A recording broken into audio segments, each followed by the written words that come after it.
America, 1956. A crackling radio in a small-town barber shop delivers breaking news. Congressman Emanuel Seller and Senator Estes Kefauver declare Elvis Presley dangerous for America's youth. His movements, they say, corrupt the nation. The men in the shop chuckle, shaking their heads. One customer mutters, "All this fuss over a truck driver from Memphis?" The barber, scissors in hand, frowns. "If Washington's talking about him," he says, "it means they're afraid. And when they're afraid, they'll come after him." Outside, the streets hum with jukeboxes playing the same songs teenagers can't get enough of. Inside homes, parents whisper about morality, pastors thunder warnings from pulpits, and politicians sharpen their speeches. At the center of it all stands Elvis, a shy, polite Southern boy who only wants to sing, suddenly cast as a menace to the Republic. The clash is no longer about music. It is about fear, control, and a generation daring to move to a rhythm their parents cannot understand. And as the scissors snap shut in that barbershop, America realizes this is no passing craze. This is a cultural war, and a 21-year-old singer from Memphis has just become its lightning rod. Let us know where you're watching from, and we hope you enjoy the story. The summer air in Memphis carried a heaviness that clung to skin. But inside the Small Sun record studio, there was a different kind of tension. It wasn't heat. It was the crackling anticipation of something untested, something that might ignite or vanish with a hiss. 19-year-old Elvis Presley stood in front of the microphone, shifting his weight from one foot to the other. His hair, carefully greased, fell forward when he bent to tune his guitar. Sam Phillips, the producer, leaned on the soundboard, watching him closely. "All right, son," Phillips said, his voice calm but insistent. "Forget the nerves. Just play like you do when no one's watching." Elvis nodded, cleared his throat, and struck into "That's all right." His right leg moved instinctively, tapping against the studio floor, his hips giving a slight shake as if his body couldn't contain the rhythm. The sound was raw, electric, unlike the smooth crooners dominating radio. Phillips straightened in his chair. He knew instantly.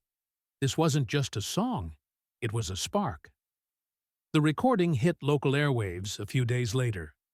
By dusk, phone lines jammed at the station. Teenagers begged to hear it again, while parents called angrily, demanding to know why such wild noise was being broadcast.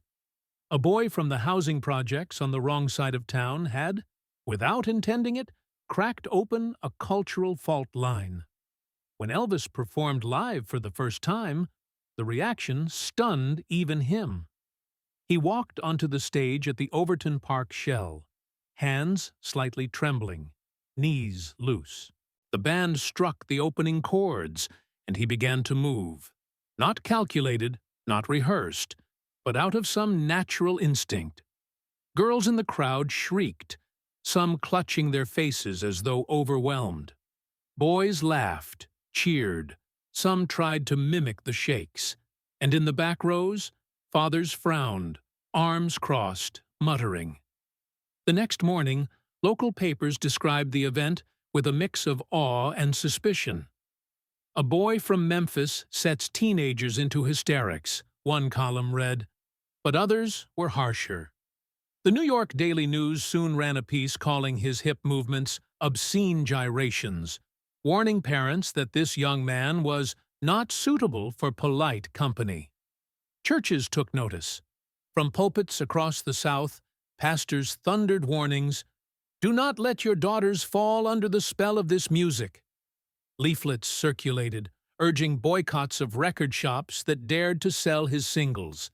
Some communities called emergency school board meetings to discuss the Presley problem. One Sunday morning, Senator Estes Kefauver appeared on a regional broadcast, his jaw set, his tone grave. He spoke of delinquency, of moral collapse, of the urgent need to guard America's children. Then, with calculated emphasis, he said, "We must save our youth from the corrupting influence of men like Presley." For Elvis, the noise outside grew louder each week. Cheering crowds at shows, booing voices in editorials, whispers in every town he visited. But at night, when the stage lights were gone and the makeup wiped away, he found himself standing in front of the mirror in his small room. He would lean forward, stare at his reflection, and try to reconcile the contradiction. What had he done, really? He hadn't spoken against anyone, hadn't broken any law. He had sung songs his mother loved, tunes that came from the blues and country he'd grown up with. And yet, his leg shaking to the beat had somehow turned into a national controversy. He pressed his hands against the dresser, his knuckles whitening. "Why do they hate it so much?" he whispered to the empty room. The mirror offered no answer, only the pale face of a boy caught in something larger than himself. That inner storm carried into his performances. Each time he stepped onto a stage, the sound of screams mixed with the memory of scornful headlines. The louder the girls cried, the more vicious the backlash became. And still, his body refused to stand still. Music surged through him like a current he could not suppress. Soon, the national papers joined the chorus. The New York Times ran a stern editorial questioning whether Presley's vulgar exhibitions posed a danger to social stability. The tone was not entertainment gossip, it was near political, as though the fate of the Republic hinged on a boy's swiveling hips. Meanwhile, backstage after one of his early television appearances, a stagehand passed him a folded copy of a letter to the editor. It had been clipped from a local newspaper. "If this so-called singer continues on our screens, our children will grow up without shame. His movements belong in the gutter, not on national broadcast." Elvis read it in silence, then tucked it into his jacket pocket. Later that night, back in his rented room, he pulled it out again, staring at the sharp ink on cheap paper. He sat on the bed, guitar resting beside him, and thought about his mother waiting at home, his father working odd jobs to keep bills paid. None of them had asked for this storm. He was just a boy trying to sing the way the music felt inside him. Yet the storm was real. And though he didn't yet realize it, those accusations, shameful, dangerous, corrupting, would follow him for years, shaping his path as much as the applause. The boy from Memphis had wanted only to make people smile. Instead, he had awakened something much larger.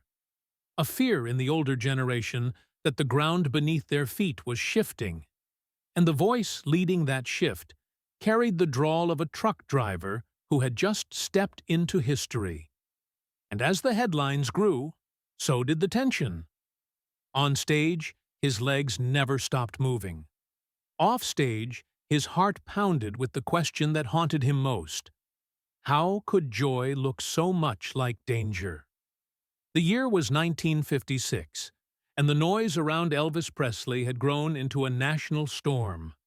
His singles climbed charts with dizzying speed, but so did the accusations. In living rooms across America, televisions glowed with his image, yet half the country seemed to gasp in horror at what they saw. When he appeared on the Milton Berle show and let his hips roll freely to the beat, the response was immediate and furious. The next day's newspapers described it as an exhibition bordering on the indecent. Commentators wrote as though the nation itself had been violated. Parents gathered in church halls to discuss whether rock and roll was a threat to civilization. Teachers spoke to classrooms, warning that this Presley craze might distract children from proper discipline and studies. By autumn, the panic had spread to state houses. In Texas, a city council drafted a proposal to ban his concerts, citing concerns over mass hysteria and the erosion of public morals. Local politicians promised to restore order if necessary. Ministers urged congregations to boycott his records, sometimes holding ceremonies where teens were asked to throw vinyl discs onto bonfires, as though music itself could be burned away. Television networks, sensing danger, tightened their grip. When Elvis was booked on The Ed Sullivan Show, the producers insisted he be filmed only from the waist up. "No camera below the belt," the director barked. "We're not broadcasting a scandal into American homes." The result was surreal. A young man with an electric voice, cut off at the torso, his most famous movements censored from the nation's eyes. Journalists began circling him like hawks. They waited outside theaters, ambushed him near hotels, thrusting microphones toward his face. The questions were never about music. "Do you want to corrupt our daughters?" one demanded. "Are you proud of spreading delinquency?" another pressed. Each query dripped with accusation, less an inquiry than a public cross-examination. Behind closed doors, government committees took notice. Senator Kefauver, who had once investigated organized crime, now shifted attention to what he called moral threats in entertainment. At a hearing, a stern-faced official declared, "This Presley phenomenon represents a dangerous influence over impressionable minds. The nation must take heed." For Elvis, it was a surreal nightmare. He had grown up in poverty, worked odd jobs, and sung gospel in church pews. Now he was accused of single-handedly corrupting the country. On tour buses, he sat by the window, staring at passing landscapes, trying to reconcile the cheers of teenagers with the venom of public leaders. And yet, not all voices condemned him. Letters poured in from young fans who wrote about hope, excitement, and joy his songs brought. But one letter stood apart. It was from his mother, written in her careful, looping script. "Don't let them break you, son. You sing from your heart. That's what people hear. Remember who you are and why you began." Elvis read it late at night in a quiet hotel room. He folded the paper carefully, slipped it into his jacket pocket, and pressed his hand against it as though the words themselves might anchor him. That letter became his shield, the piece of home he carried when he stepped into hostile arenas. The hostility reached its peak before a major concert in the South. Police officers debated whether to cancel the show under pressure from local leaders. Reporters swarmed the venue, waiting to catch a stumble, a nervous glance, anything that might confirm their narrative of a dangerous delinquent. Elvis, standing backstage, touched the folded letter in his pocket. He closed his eyes for a moment, breathing slowly, and then walked into the flood of lights. The crowd erupted. Teenage voices drowned out the jeers from critics. Each note he sang was defiance, not in anger, but in the sheer insistence on joy. He didn't lecture, didn't argue politics, he simply gave music. Yet the act itself felt like rebellion, because he refused to retreat. Still, the attacks continued. A politician on a television panel declared, "Presley is more dangerous than alcohol for our youth." A school board in the Midwest banned jukeboxes carrying his records. Parents wrote op-eds in newspapers, describing sleepless nights, worrying that their sons and daughters were under his spell. For Elvis, the contradiction gnawed at him. By day, he was the most popular singer in America. By night, he was accused of destroying its soul. He was only 21, and the weight of national hysteria pressed down as though he were an enemy combatant rather than an entertainer. But each time he touched the letter from his mother, he remembered who he was before the noise. Not a menace, not a prophet, just a boy who sang because music filled the empty rooms of his childhood with light. That memory kept him steady. even as America staged a public trial against his very existence. And so the battle lines were drawn. Teenagers against their parents, pastors against performers, senators against a guitar and a voice. Rock and roll was no longer simply music. It was evidence in a cultural courtroom, and Elvis Presley had become both the accused and the symbol of a generation that refused to sit quietly in pews and classrooms any longer. What none of his accusers yet understood was that the louder they condemned him, the more his presence grew. The boy from Memphis was no longer just a singer. He was the spark at the center of a fire America could neither put out nor look away from. The press hall in New York smelled of cigarette smoke and sweat. Rows of chairs scraped against the wooden floor as reporters jostled for position, their notebooks balanced on their knees, cameras already aimed at the front table. They had come not just to cover a press conference, but to witness what many of them expected to be a public unmasking. Elvis Presley, 22 years old, had been summoned to speak. For weeks, the headlines had escalated. Accusations of indecency, political voices demanding censorship, school boards railing against his concerts. Parents' groups had called for boycotts. Pastors compared his movements to sin itself. Now, with the eyes of the nation fixed on him, everyone waited to see if he would stammer, apologize, or retreat. The room buzzed with low conversation, the air tight with anticipation. A row of television cameras stood like sentinels, their red lights glowing. Some journalists leaned forward eagerly, already rehearsing the condemning phrases they hoped to write. The singer finally breaks, or Presley admits fault. When Elvis entered, the chatter stilled for a moment. He wasn't wearing the flamboyant suits or flashy jackets people had come to associate with him. Instead, he appeared in a simple gray suit, tie slightly loose, his hair neatly combed but not exaggerated.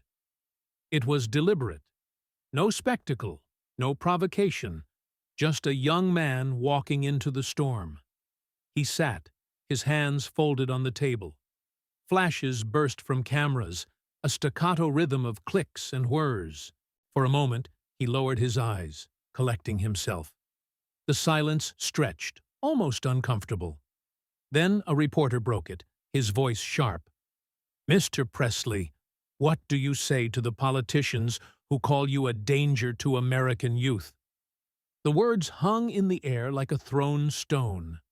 Some of the press leaned back, smirking, certain this would corner him. A few prepared their pens, ready to capture his stumble. Elvis lifted his gaze, steady now. His voice, when it came, was calm, not defensive. "If my moves are dangerous," he said slowly, "then what do we call the violence that happens in our streets every day? I'm giving people music and joy. Is that a crime?" The hall froze. For 3 seconds, no one spoke. No camera clicked. No pen scratched against paper. Reporters stared at him as though caught off guard. Then, from somewhere in the middle rows, came the sound of hands clapping. At first, just one or two, then more, until a ripple of applause spread through the hall. It wasn't everyone. Some sat stiff, frowning, but the shift was undeniable. A journalist at the front, who had been leaning forward with narrowed eyes, set his pen down and simply watched. The boy they had expected to crumble had, instead, stood his ground without shouting, without spectacle. He had answered not as a rebel eager to provoke, but as a man asking a simple question about fairness. The next day, headlines told a different story. "Presley stuns critics with calm defense," read one. Another wrote, "Singer turns question back on accusers." For the first time, even newspapers that had condemned him began to acknowledge a nuance. Perhaps this wasn't just a vulgar performer, but a young man unfairly vilified. Backstage after the conference, Elvis leaned against the wall, his hands trembling slightly now that the moment was over. The calm he had shown at the microphone had cost him more than anyone realized. His palms were damp, his stomach twisted with nerves. He replayed his words in his head, wondering if he had gone too far. But when he touched the folded letter from his mother in his pocket, he felt the weight ease. He had not shouted, not cursed, not lashed out. He had spoken with the kind of strength she would have wanted. That night, in his hotel room, he turned on the television. A news anchor replayed the clip of his response. Hearing his own voice broadcast across the nation, he felt a strange detachment, as though he were watching someone else. Yet in the anchor's measured tone, there was no mockery, no venom, just the facts. For the first time, Elvis sensed the tide shifting, but the relief was mixed with unease. He knew this wasn't the end of the attacks. Politics rarely surrendered so easily. He would face more critics, more accusations. Yet something had changed. He was no longer only a symbol of hysteria. He had become a voice that could not be silenced by mockery alone. In the quiet of that night, he sat before the mirror again. His reflection looked older somehow, his jaw tighter, his eyes less uncertain. He whispered to himself, not in doubt, but in quiet resolve. If music can make them afraid, maybe it can also make them listen. For Elvis Presley, the press conference had not erased the controversy, but it had given him something far more important: the understanding that he could meet the fire with words as well as songs. And for the nation watching, it was the first glimpse of a young singer refusing to bow to the weight of condemnation, standing instead with the quiet certainty of someone who knew he carried more than just a tune. He carried the pulse of a generation. In March 1958, the letter arrived. The envelope bore the seal of the Selective Service System. Inside, a single sheet informed Elvis Aaron Presley that he had been drafted into the United States Army. The news spread instantly, shouted from headlines across the country. Presley called to serve. For some, it was a source of pride, proof that no celebrity, however famous, could stand above national duty. For others, it was a moment of celebration for a different reason. They believed the draft would break him. Politicians who had spent years railing against his music seized the opportunity. "The Army will teach him discipline," one senator declared smugly.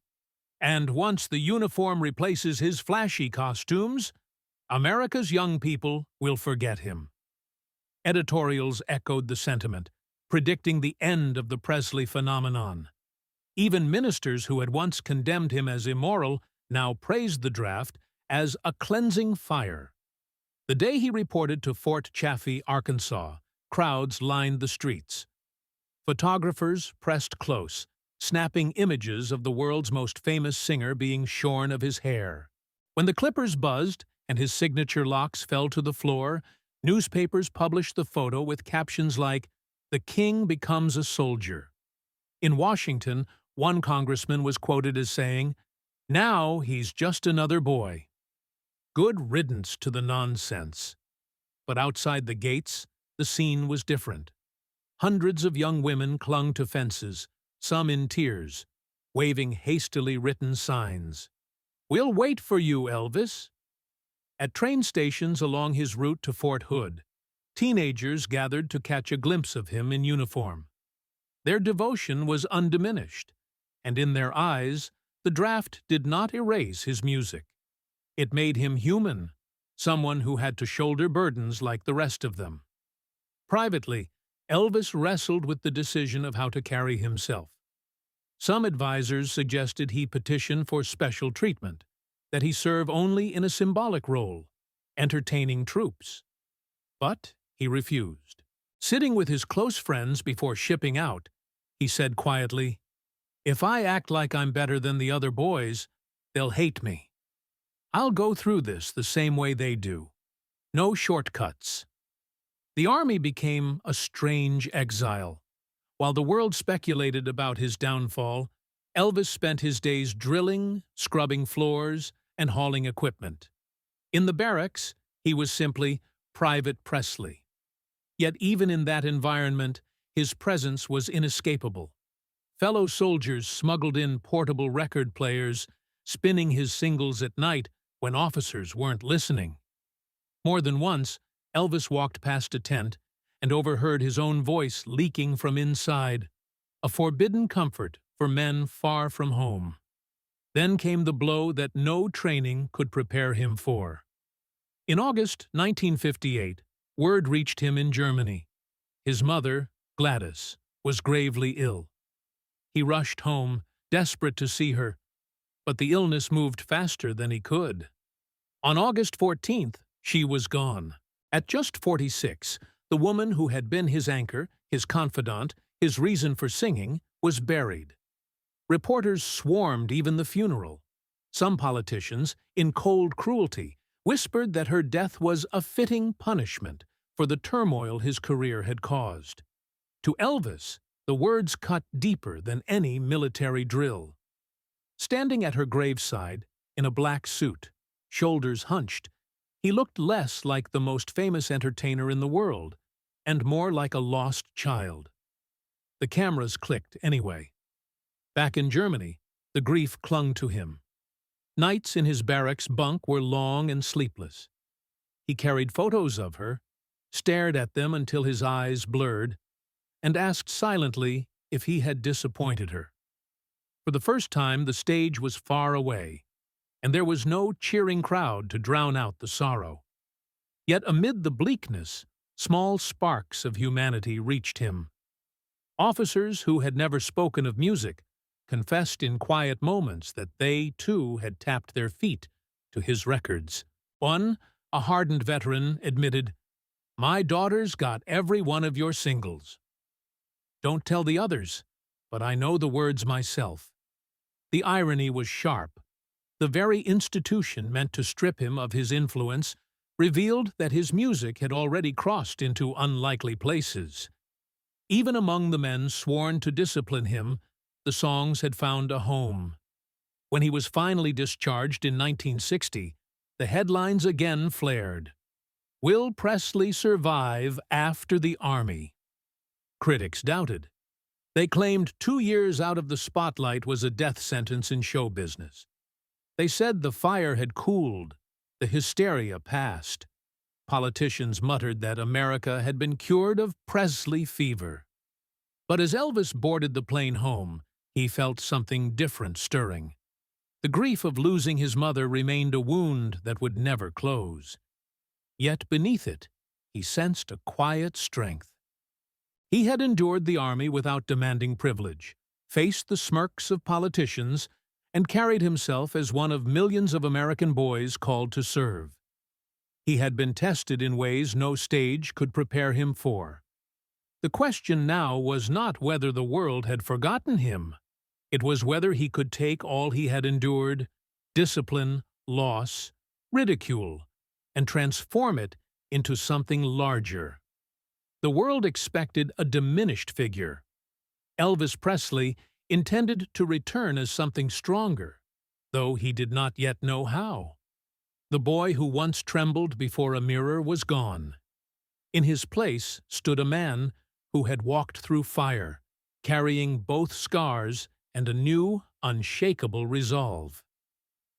The airplane door opened on a crisp March day in 1960, and Elvis Presley stepped onto American soil once more. The crowd waiting at the airport erupted into shouts that echoed like thunder, a wave of banners, flashbulbs, and tears. For 2 years, the nation had been without him, and many had predicted the world would move on. Yet here he was, no longer the nervous boy who had once been accused of ruining America, but a soldier returning home. Television networks scrambled to capture his return. Within weeks, NBC announced a primetime special, Welcome Home, Elvis. Millions tuned in to see him seated beside Frank Sinatra, the very man whose generation had dismissed rock and roll as a passing fad. Elvis sang with polish, his voice deeper, his presence steadier. To many Americans, it was startling. He had grown into himself. He was no longer simply a sensation. He was a man who had endured, and it showed. Teenagers screamed, as always, but something in the tone had shifted. Their adoration was mixed with pride. Their idol had worn the same uniform as their brothers and fathers. For a brief moment, even skeptics admitted that Elvis Presley had returned stronger, disciplined, and dignified. But the applause did not silence his critics for long. Politicians who once mocked him now sharpened their rhetoric in a new way. "Yes, he served," one senator declared on a Sunday news program, "but now his movies and songs are nothing more than empty commodities. They peddle shallow romance and encourage escapism in a generation already too restless." Editorials echoed this sentiment. "Presley is back," one wrote, "but he brings with him the same danger, only better packaged." Others argued that his films were flooding theaters with hollow stories designed to keep teenagers obsessed and distracted. At the same time, the cultural landscape was shifting. New voices were emerging, clean-cut young men with guitars and smiles, carefully designed for television. Politicians championed them as healthier alternatives, artists who could entertain without the corrupting undertones of Presley's past. His name was again dragged into debates about the moral compass of youth. Reporters circled like vultures. At a press junket for his first post-army film, a journalist leaned forward with a rehearsed sneer. "Do you understand," he asked, "that you are still considered by many to be a symbol of immorality, even after serving your country?" Elvis sat still for a moment, his eyes steady on the man. Then, in the same measured tone he had once used in that press conference years earlier, he answered, "I wore the same uniform as thousands of American boys. I paid the same price of time and distance from home. If singing about love is immoral, maybe we ought to look again at what we call moral." The room fell quiet. It was not a grand speech, but a simple refusal to bow. He didn't raise his voice. He didn't lash out. He simply drew a line between the accusations and the reality of his life. The words spread through wire services within hours, reprinted in newspapers from New York to Los Angeles. Once again, he had met condemnation not with fury, but with dignity. Still, the pressure mounted. Each new film release was scrutinized, each record dissected. Critics mocked the light-hearted plots of his movies, insisting they were evidence that he had been tamed. Politicians used those same films as proof that he was little more than a commercial puppet, no longer the dangerous figure of the past. But in the eyes of his fans, he had become something else entirely. To them, Elvis was a survivor. He had faced down senators, pastors, journalists, and even the U.S. Army, and he was still here, still singing, still filling theaters. They crowded concert halls, bought records by the millions, and in their devotion there was defiance. They would not let the voices of authority dictate whom they could love. At night, however, Elvis felt the weight of the contradiction. The cheers outside were as deafening as ever, but behind the curtain he wrestled with doubts. Was he truly an artist, or had the machinery of Hollywood turned him into a product? Were the politicians right to mock his films as empty? He confided in close friends that he longed to return to music as he once knew it, raw, unpolished, filled with the fire that had first set crowds ablaze. Still, each time the spotlight found him, he summoned the same quiet strength. He knew now how to stand in the face of attack, how to let words carry as much force as song. He was no longer the boy trembling in front of a mirror, nor the soldier bowing under grief. He was a man who had walked through scandal and war and returned to find the same voices waiting to tear him down. And yet, he stood. The battle between Elvis Presley and the America that feared him was far from over. In fact, a new chapter was beginning, one that would take him not into arenas filled with adoring teenagers, but into the hollow glare of Hollywood, where the applause would sound different, and the danger would come not from politicians or preachers, but from the quiet suffocation of mediocrity. By the mid-1960s, the glow of Hollywood spotlight seemed endless, but for Elvis Presley, it often felt more like a trap than a triumph. His manager, Colonel Tom Parker, had steered him into film after film, contracts signed, schedules packed, studios churning out productions that treated him less as an artist and more as a marketable brand. Each year brought 2, sometimes 3 movies, each with predictable scripts, breezy romances, and forgettable songs. The box office receipts were steady. The money was immense. But inside, Elvis felt the slow erosion of purpose. At first, the glamour had its lure. Red carpet premieres, flashing cameras, lines of fans stretching down blocks. It was proof he was still adored. Yet the adoration felt different now, less explosive than the cries of his early concerts, more like the polite applause given to a predictable spectacle. The studios dressed him in bright costumes, placed him in manufactured plots, and sent him out to repeat the formula again and again. Critics grew ruthless. "Presley has become a parody of himself," one reviewer sneered after a particularly shallow release. Another headline read, "Once dangerous, now dull." Politicians who had once thundered about the moral threat of rock and roll now laughed openly, calling him a clown on screen. One congressman, spotted at a Hollywood cocktail party, raised his glass and said with a smirk, "See? We didn't need laws to stop him. We just let the movies do the work." Laughter followed. Elvis heard these remarks in whispers, read them in clippings slipped under his door. They stung not because they were hostile, but because they felt close to the truth. He confessed to friends late at night, after the cameras were gone, "I feel like I'm trapped in a gilded cage. These pictures, they're not me. I want to sing again. For real. I want to stand on a stage and feel music burn in me like it used to." Hollywood itself was a strange theater of illusion. At parties, champagne flowed and laughter rang out. But beneath the glitter lay exhaustion and emptiness.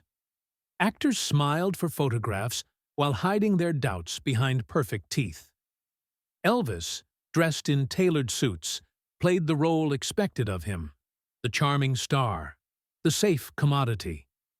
Yet in quiet corners he withdrew, cigarette in hand, staring past the crowd as if longing for something lost. The disconnect grew sharper when he met fans face to face. One evening, leaving a studio lot, a boy no older than 15 stopped him. The boy clutched a record sleeve, eyes wide. "My dad still says you're dangerous," he blurted nervously. "But for me, you're the only one who sings the truth." The words struck Elvis deeper than any critic's review. Dangerous. Still, after all the films and the Polish, he was dangerous to someone's father. And to this boy, that danger meant honesty. That night, Elvis sat alone in his dressing room, replaying the boy's words. He thought of the stages he had once commanded, the screams that had once rattled walls.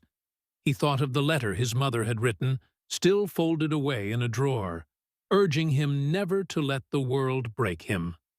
Somewhere between contracts and scripts, he realized, he had let himself be bent. The colonel pressed harder, waving figures and contracts, reminding him that the films were profitable, that the audience still filled theaters. "Money talks, son," Parker would say with his gambler's grin. "Art doesn't pay the bills. These pictures keep you safe, keep you on top, but on top felt more like buried." Each new role seemed like another weight, pressing down, silencing the part of him that once shook nations. And yet, deep inside, something began to stir again. It wasn't rebellion in the loud, chaotic way of his youth, but a slow-burning determination.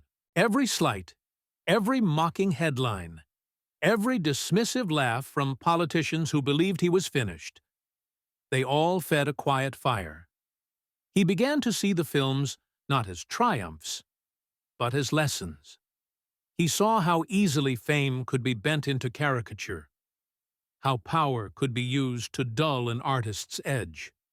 And he began to dream of something beyond Hollywood, something that would cut through the artificial gloss and remind people of the raw force that had once made them tremble. For now, though, he endured.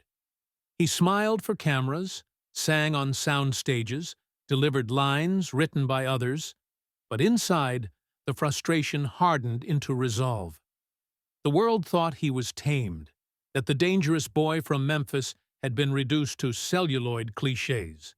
They didn't know that behind the Hollywood mask, Elvis Presley was waiting for the moment to break free, to step out from under the glittering chains, and to remind America and himself that music still burned in his veins. And when that moment came, it would not be quiet. By 1968, Elvis Presley's name still drew headlines, but not with the same fire. To many Americans, he was a Hollywood relic, an icon whose music had been dulled by years of formula films and lightweight soundtracks. The world had changed. Protest marches filled the streets, young people questioned authority, and new bands from across the Atlantic dominated radio waves. Elvis, once the epicenter of rebellion, now seemed almost safe. NBC executives approached him with an idea: a Christmas television special. The plan was simple: safe songs, family-friendly atmosphere, holiday cheer. Colonel Parker loved the pitch. "It'll be perfect, son," he insisted. "Red sweaters, carols, a wholesome show. America will eat it up." But Elvis felt a gnawing dread. He knew in his bones that another forgettable spectacle would bury him completely. Late at night, strumming a guitar in his dressing room, he told his confidants, "If I don't make a real stand now, I'll disappear. They'll say I never mattered." His voice carried not anger, but desperation, the awareness of a man watching his legacy slip through his fingers. Rehearsals were tense. Producers pushed for scripted routines, slick staging, tidy numbers. Elvis resisted. He wanted sweat, raw sound, the kind of music that had once made teenagers scream and parents panic. At times he seemed almost haunted, pacing the studio, staring at empty seats as though remembering faces from a decade earlier. Then came the decision that would define the night.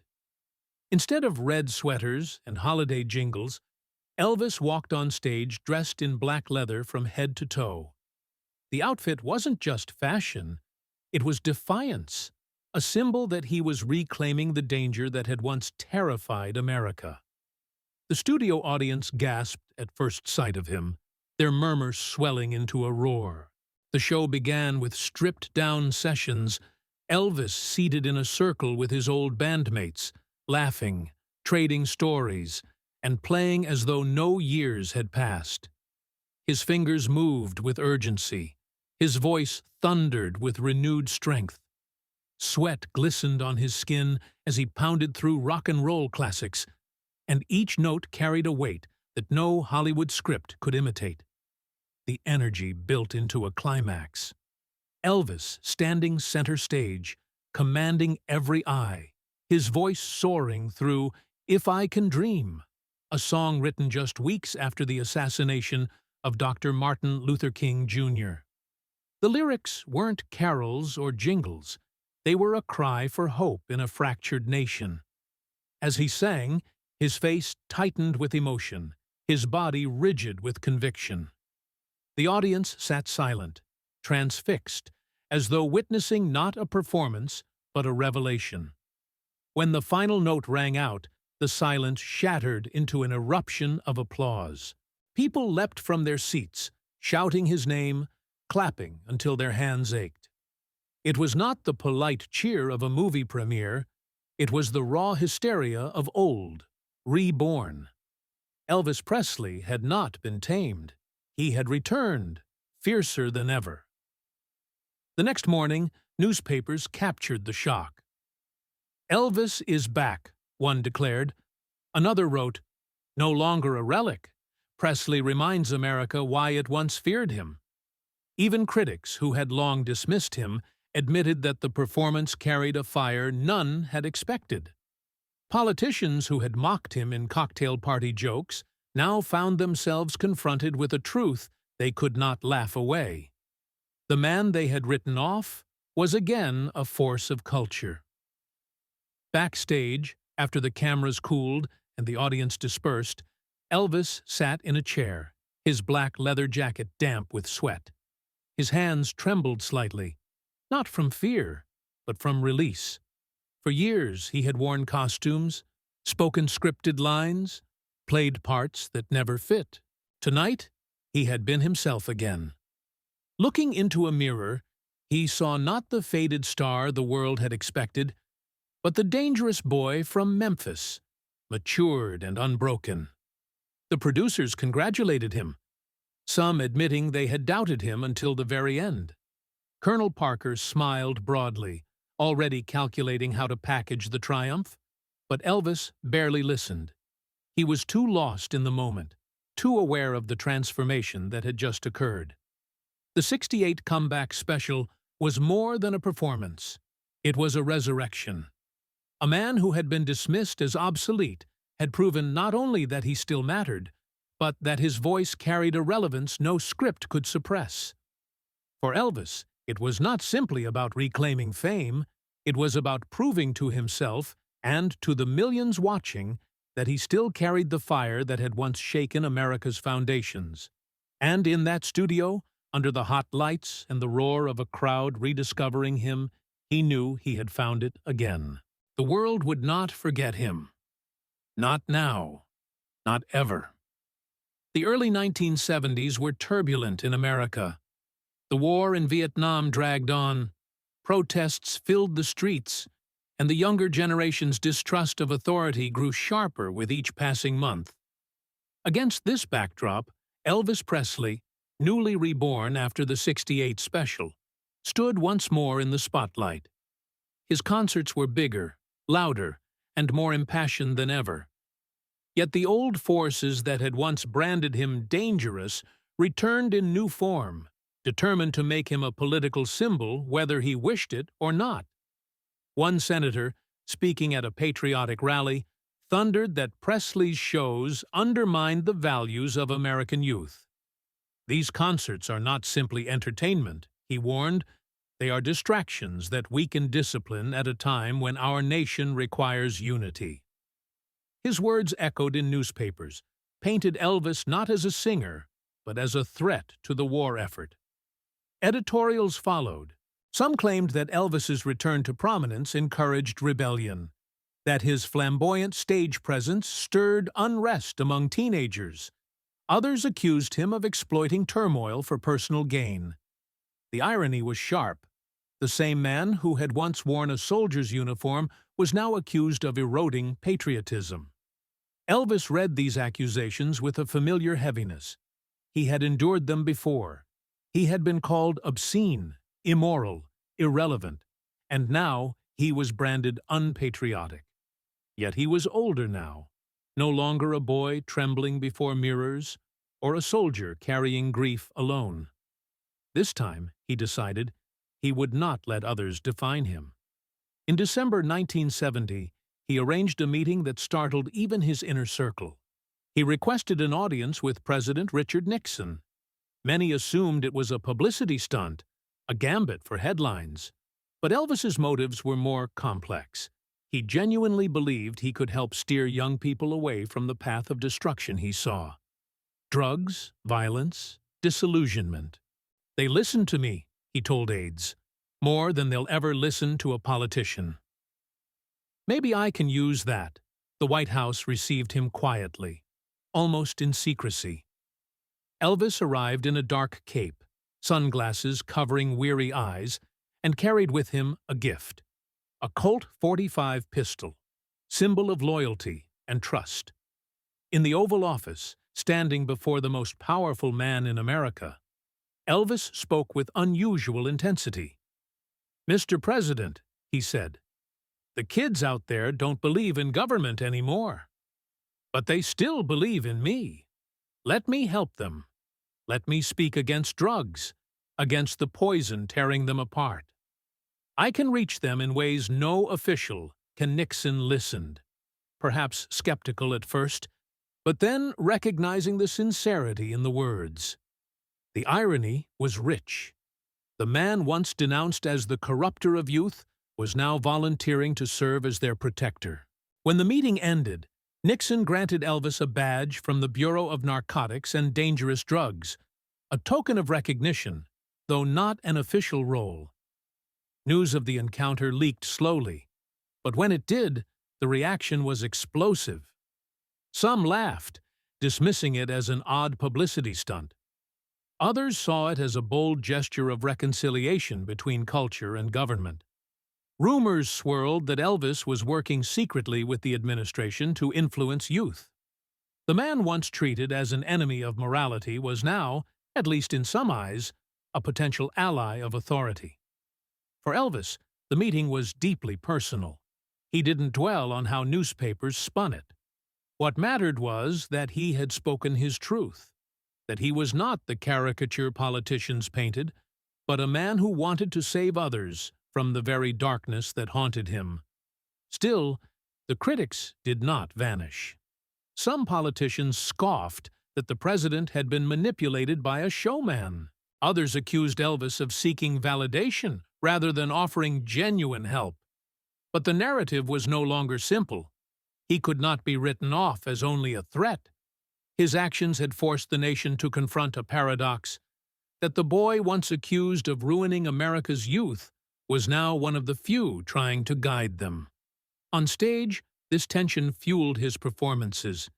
He poured himself into songs with renewed urgency, hips less wild than before, but voice stronger, deeper, filled with a kind of pleading power.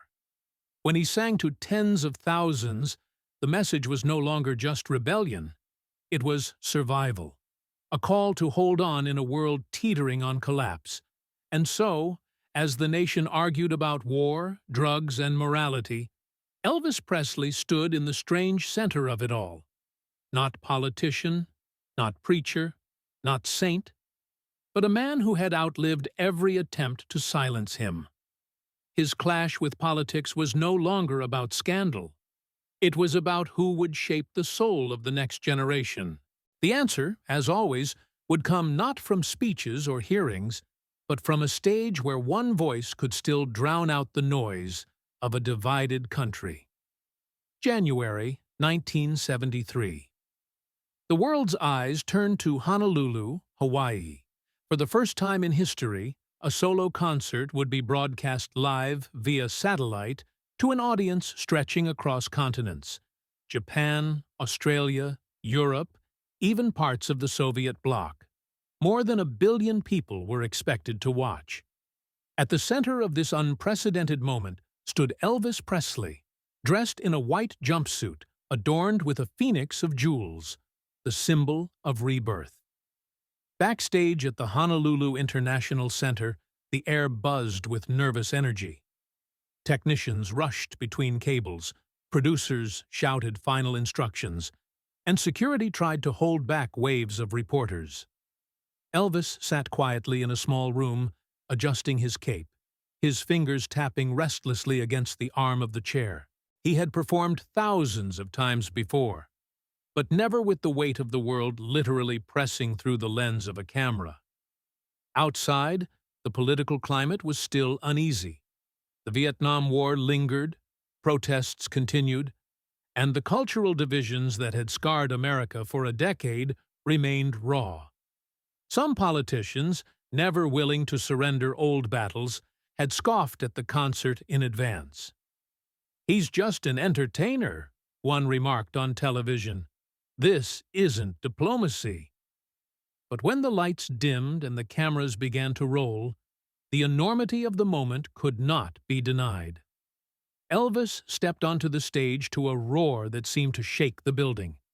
The spotlight hit him, and for a heartbeat he stood still, letting the sound wash over him. Then the music began, and he moved with a grace that was no longer reckless, but commanding. His voice filled the hall and, through satellites, carried across oceans. For those watching in living rooms thousands of miles away, it felt as though he were singing directly to them. Midway through the evening, during a brief pause between songs, a reporter in the front row shouted a question, hoping to capture one final headline. "Mr. Presley," the man called out, "what do you say to those who still believe you're dangerous for the youth of this country?" The hall hushed. Elvis turned his head slightly, his eyes narrowing, not in anger, but in thought. Then he stepped closer to the microphone, his voice low yet steady. "The only thing that's dangerous is hate. Music is love. And if love is dangerous, then I guess I've always been dangerous, and I always will be." For a moment, there was silence. Then the audience erupted, not in teenage screams, but in a thunder of applause that carried a weight far deeper. Millions watching on television felt the words strike through the noise of politics and division. The statement spread within hours, printed in newspapers across the globe. Some papers called it defiance, others wisdom, but for countless people, it was the truth they had long felt. Elvis had never been the threat. Fear and hatred had been. The concert surged on, every note charged with the energy of vindication. Songs of longing, joy, and hope poured out, each carrying the story of a man who had endured ridicule, censorship, exile, and loss, yet returned stronger than before. When he closed with "Can't Help Falling in Love," the stage lights glowed like stars, and the audience rose as one. As the final chord faded, Elvis bowed, his cape spreading wide behind him like wings. In that gesture, the phoenix embroidered on his chest came alive. The symbol of rebirth was no costume flourish, but a statement of survival. He had been branded obscene, dismissed as irrelevant, mocked as a puppet, and accused of undermining America itself. Yet, here he stood, a man transformed into something larger than any critic's words, a cultural ambassador whose music reached more people in one night than most politicians could dream of addressing in a lifetime. Backstage, after the stage cleared, he removed the cape and sat down, sweat dripping from his brow, his chest rising and falling. A quiet smile crossed his face. He had not delivered a speech or written a manifesto. He had simply sung, and, in doing so, had answered every accusation ever thrown his way. The boy from Memphis who once trembled before his mirror was gone. The man who remained had faced the fury of churches, senators, and headlines, and had outlasted them all. His answer was not anger nor submission, but a truth that would echo long after the applause faded. Music was never the enemy. And for those who watched that night, whether in Honolulu, New York, Tokyo, or Berlin, the message was unmistakable. Elvis Presley was no longer just a singer, no longer just an entertainer. He was a testament to resilience, a reminder that art can outlive politics, and that love, even when called dangerous, is the most enduring force of all.